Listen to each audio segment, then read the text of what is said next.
பிரித்தானியாவில் அண்மை காலமாக 6,50,000 பேர் தங்களுடைய சாரதி அனுமதி பத்திரத்தை இழந்திருக்கின்றார்கள். பிரான்சிலிருந்து படகொன்றின் மூலம் பிரித்தானியா நோக்கி வந்த அகதிகளில் 4 பேர் உயிரிழந்துள்ளார்கள். வீடற்றவர்களை பராமரிப்பதற்காக லண்டன் கவுன்சில் ஒன்று ஆண்டு ஒன்றுக்கு 95 மில்லியன் பவுண்ட் செலவிட்டுள்ளமை அதிர்ச்சியை உருவாக்கியுள்ளது. இவை உள்ளிட்ட பல செய்திகள் இன்றைய வீடியோவில் காத்திருக்கின்றன. வீடியோவுக்குள் போகலாம் வாங்க. தமிழடியான் UK யூடியூப் சேனலுக்கு உங்கள் அனைவரையும் வருகவென அன்புடன் வரவேற்கின்றேன். பிரித்தானியாவில் வாழ்கின்ற தமிழ் மக்களுக்கு பயன்படக்கூடிய முக்கியமான தகவல்களை தாங்கி வருகிறது தமிழடியான் UK யூடியூப் சேனல். எங்களுடைய சேனலில் வெளிவருகின்ற வீடியோக்களை தொடர்ச்சியாக பார்த்து கருத்துக்களை எழுதி வருகின்ற உங்கள் எல்லோருக்கும் மிக்க நன்றி. பிரான்சில் இருந்து படகொன்றின் மூலம் பிரித்தானியா நோக்கி வந்த அகதிகளில் 4 பேர் உயிரிழந்திருக்கின்றார்கள். இன்று அதிகாலை 4:30 மணி அளவில் இந்த சம்பவம் நடந்திருக்கு. என்ன நடந்திருக்குன்னு சொன்னா, பிரான்ஸ்ல இருக்கிற பூலோன்-சூர்-மேர் இந்த ஒரு நகரத்தில இருந்து ஒரு படகுல 67 பேர் வந்திருக்கணும் UK நோக்கி. அதாவது இன்று அதிகாலை ஒரு 4:30 மணி போல 67 பேர் ஒரு படகுல வந்திருக்கணும். அப்ப என்ன நடந்திருக்குன்னு சொன்னா, அந்த படகுல சேதம் ஏற்பட்டு படகு வெடிச்சு அவ்வளோ பேரும் கடலுக்குள்ள விழுந்து தத்தளிச்சு கொண்டு வந்திருக்கணும். அப்ப உடனடியாக கண்காணிப்பில் ஈடுபட்டிருந்த ஒரு 4 கப்பல்கள் சுத்தி வளைச்சு அவர்களை எல்லாத்தையும் மீட்டெடுத்து கப்பலுக்குள்ள ஏற்றி கொண்டு வந்தது. அதுல பாத்தீங்கன்னு சொன்னா தண்ணிக்குள்ள மூழ்கி 4 பேர் அந்த இடத்திலேயே உயிரிழந்திருக்கிறார்கள். ஏனைய 63 பேர் பத்திரமாக காப்பாற்றப்பட்டிருக்கிறார்கள். இதில் பார்த்தீங்கன்னு சொன்னால் ஒரு 49 பேர் அந்த மீட்பு படகுகளில் ஏற்றப்பட்டு கரை நோக்கி கொண்டு வரப்பட்டனர். ஏனைய ஒரு 14 பேர் பார்த்தீங்கன்னு சொன்னால் மீனவர்களுடைய படகுல, அதாவது அந்த பகுதியில் மீன்பிடி தொழிலில் ஈடுபட்டிருந்த மீனவர்களுடைய படகுகளில் ஏற்றப்பட்டு பிரித்தானியா நோக்கி அவர்கள் இன்று காலை கொண்டு வரப்பட்டார்கள். இவ்வாறாக இப்பொழுது பிரித்தானியாவுக்கு 63 பேர் சேர்ந்திருக்கிறார்கள். 4 பேர் உயிரிழந்திருக்கிறார்கள். இந்த சம்பவம் தொடர்பாக கருத்து தெரிவித்திருக்கும் புதிய ஹோம் செக்ரட்டரி இவட் கூப்பர், இது ஒரு வருந்தத்தக்க செயலாகும் என குறிப்பிட்டதோடு, வரும் நாட்களில் இவ்வாறு படகுகள் மூலம் பிரித்தானியாவுக்குள் நுழைபவர்கள் கட்டுப்படுத்தப்படுவார்கள் எனவும் குறிப்பிட்டிருக்கின்றார். அதே வேளையில் பார்த்தீங்கன்னு சொன்னால், இந்த மாதம் 8ஆம் தேதி ஒரு படகுல 65 பேர் UKக்குள்ள வந்திருக்கணும். அதே மாதிரி ஜூலை மாதம் 9ஆம் தேதி, இம்மாதம் 9ஆம் தேதி 6 படகுகளில் 419 பேர் பிரான்ஸ்ல இருந்து UKக்குள்ள வந்திருக்கணும். லேபர் அரசாங்கம் ஆட்சிக்கு வந்த பின்னர் அகதிகள் உயிரிழந்த சம்பவம் இதுவே முதல் முறையாகும். இன்று அதிகாலை 4:30 மணியளவில் மொத்தமாக 4 பேர் உயிரிழந்திருக்கின்றார்கள். வீடற்றவர்களை பராமரிப்பதற்காக ஒவ்வொரு கவுன்சிலும் தற்காலிக வதிவிடங்களை அமைச்சு கொண்டு வரது உங்கள் எல்லாருக்குமே தெரியும். அந்த தற்காலிக வதிவிடங்களில் இந்த வீடற்றவர்கள் தங்க வைக்கப்பட்டு அவர்கள் பராமரிக்கப்பட்டு கொண்டு வருகின்றார்கள். இது UK முழுவதும் பல்வேறு கவுன்சில்கள் இந்த முயற்சியில் ஈடுபட்டிருக்கின்றன. அந்த வகையில் பார்த்தீங்கன்னு சொன்னால், லண்டனில் இருக்கிற ஒரு கவுன்சில், அது எதுன்னு பார்த்தீங்கன்னு சொன்னால் வெஸ்ட்மின்ஸ்டர் சிட்டி கவுன்சில். அவை என்ன செய்திக்கணும்னு சொன்னால், போன ஒரு வருஷத்தில் மட்டும் 2023-2024 இந்த ஒரு வருஷ பீரியட்ல மொத்தம் 95 மில்லியன் பவுண்ட் செலவழிச்சிருக்கிறோம் இந்த தற்காலிக வதிவிடங்களை அமைக்கிறதுக்கு. அதாவது 95 மில்லியன் பவுண்ட்ஸ் ஒரு வருஷத்துல மட்டும் செலவழிச்சிருக்கிறோம் தற்காலிக வதிவிடங்களை அமைக்கிறதுக்கு.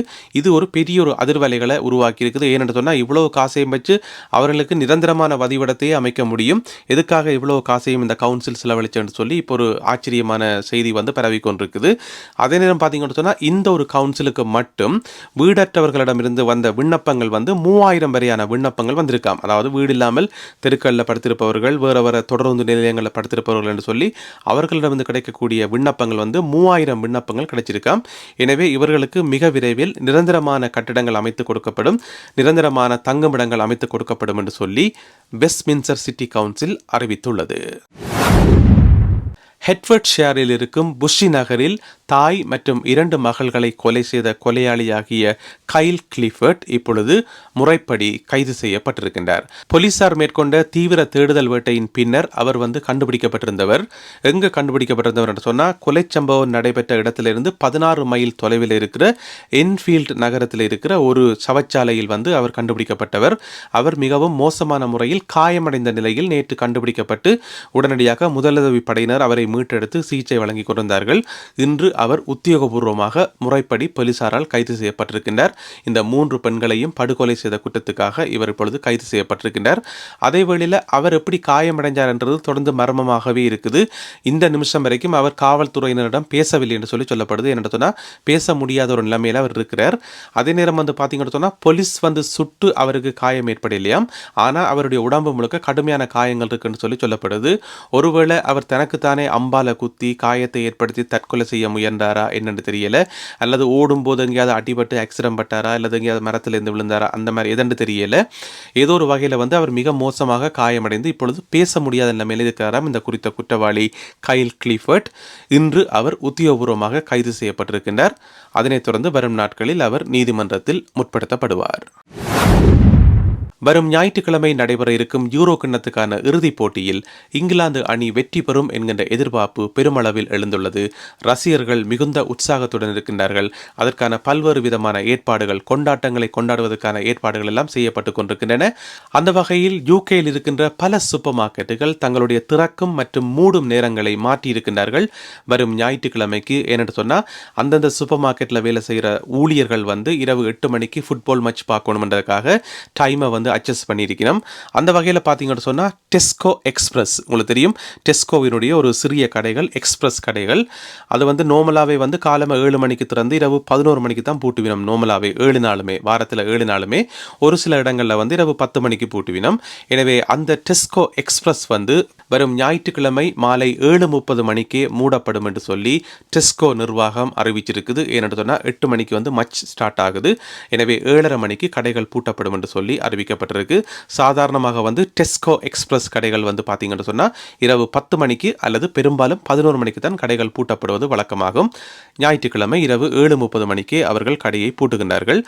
அதே மாதிரி பார்த்தீங்கன்னு சொன்னால் செயின்ஸ்பரிஸ் அவர்களுடைய அந்த பெட்ரோல் ஸ்டேஷன் வளமையாக பார்த்தீங்கன்னு சொன்னால் இரவு 10-11 மணி வரைக்கும் திறந்திருப்பினோம். ஆனால் வரும் ஞாயிற்றுக்கிழமை, நாளை மறுநாள் ஞாயிற்றுக்கிழமை செயின்ஸ்பரிக்கு சொந்தமான அனைத்து பெட்ரோல் நிலையங்களும் இரவு 7:30 மணிக்கு மூடப்படும். அதே நேரம் பார்த்தீங்கன்னு சொன்னால் அல்டி காலமை 10 மணிக்கு திறந்து பிற்பகல் 4 மணிக்கு மூடப்படும் வரும் ஞாயிற்றுக்கிழமை. அதே மாதிரி மொரிசன்ஸும் அப்படித்தான் காலமை 10 மணிக்கு திறந்து பின்னேரம் 4 மணிக்கு மூடப்படும். ஏனைய சூப்பர் மார்க்கெட்டுகளுடைய நிலவரங்கள் இந்த வீடியோ ஒளிப்பதிவு செய்யப்படும் வரை வெளியாகவில்லை. பெரும்பாலும் அவர்கள் பற்றின தகவல்கள் நாளை வெளியானவுடன் நான் உங்களுடன் பகிர்ந்து கொள்கின்றேன். அடுத்தது ஒரு சுவாரஸ்யமான தகவல். உங்களுக்கு தெரியும் யூகேல முதல் குயின் இருந்தவா, அப்புறம் குயின் மறைவுக்கு பிறகு இப்போ கிங் இருக்கிறார். எனவே குயின் இருக்கிறதுக்கும் கிங் இருக்கிறதுக்கும் என்ன வித்தியாசம், என்னென்ன மாற்றங்கள் எல்லாம் யூகேல வந்திருக்கும் என்று சொல்லி உங்களுக்கே நிறைய விஷயங்கள் தெரியும். அந்த வகையில் மிக முக்கியமானது காசு. அந்த பணத்தாள்கள் எல்லாமே இப்போ கிங் சார்ல்ஸ் அவர்களுடைய அந்த உருவம் பொறித்த பணத்தாள்கள் இப்போ கிட்டடியில் வெளியிடப்பட்டது. இது உங்கள் எல்லாருக்குமே தெரியும். அது மட்டும்தான் மாற்றமாட்டு கேட்டிங்கன்னு சொன்னால் அப்படி இல்லை, இன்னும் நிறைய மாற்றங்கள். அதில் ஒன்று தான் அந்த அவர்களுடைய அந்த இலச்சனையை மாற்றுறது. அந்த சின்னம் இருக்குது அந்த இலச்சனை, அதை மாற்றுறது. மிக மிக முக்கியமாக எங்கேன்னு பார்த்தீங்கன்னு சொன்னால் லெட்டர் பாக்ஸ் வழியே, அதாவது அந்த சிவப்பு கலர் லெட்டர் பாக்ஸ் இருக்குது தானே யூகேனுடைய மிக முக்கியமான அடையாளம், அந்த சிவப்பு லெட்டர் பாக்ஸ். அதில் பார்த்தீங்கன்னு சொன்னால் யூகே முழுக்க எக்கச்சக்கமான லெட்டர் பாக்ஸ் இருக்குது. அதில் இவ்வளோ காலம் குயினுடைய அந்த லட்சணை தான் பொறிக்கப்பட்டிருந்தது. குயின் லட்சணை உங்களுக்கு எல்லாருக்குமே ஞாபகம் இருக்குது. இப்போ நீங்கள் படத்தில் பார்க்குற இதுதான் குயினுக்கு சொந்தமான அந்த லட்சணை. இப்போ அதெல்லாத்தையும் ரிமூவ் பண்ணிட்டு இனி கிங்குக்கு சொந்தமான லட்சணையை பொறிக்கணும். இது பார்த்தீங்கன்னு சொன்னால் பிட்டி ஒரு டாஸ்க். என்னென்னு சொன்னால் யூகே முழுவதும் எக்கச்சக்கமான இந்த ரெட் கலர் லெட்டர் பாக்ஸுகள் இருக்குது. எனவே எல்லாத்தையும் 1 by 1 மாற்றிக்கொண்டே வரணும்.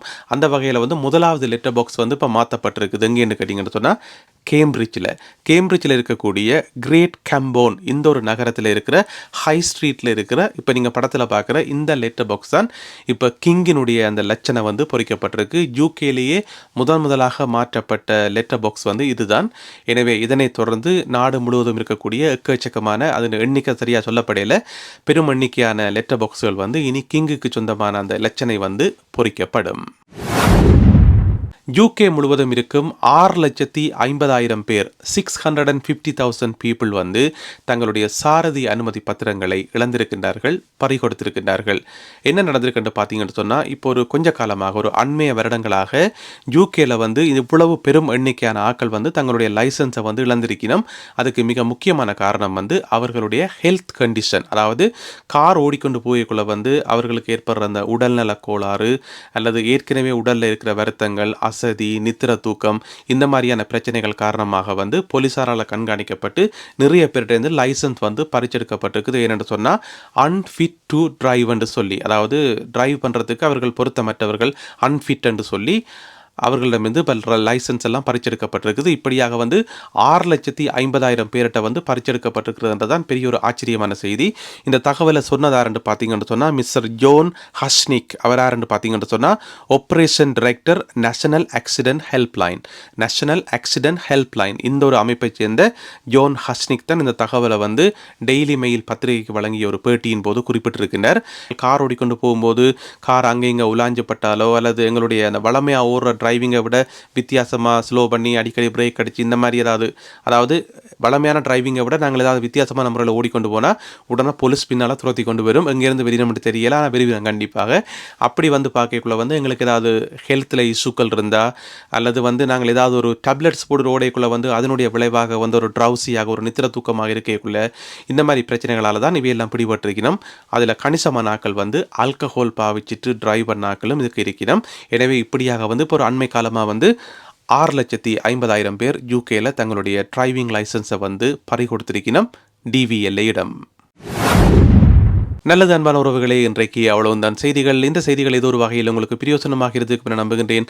அப்படி பிரயோசனமாக இருந்தால் இந்த வீடியோக்கு ஒரு லைக் போடுங்க. இந்த வீடியோவை உங்களுடைய உறவினர் நண்பர்களுடன் ஷேர் பண்ணுங்க. மீண்டும் மற்றும் ஒரு வீடியோவில் உங்களை சந்திக்கின்றேன். அதுவரை நன்றி, வணக்கம்.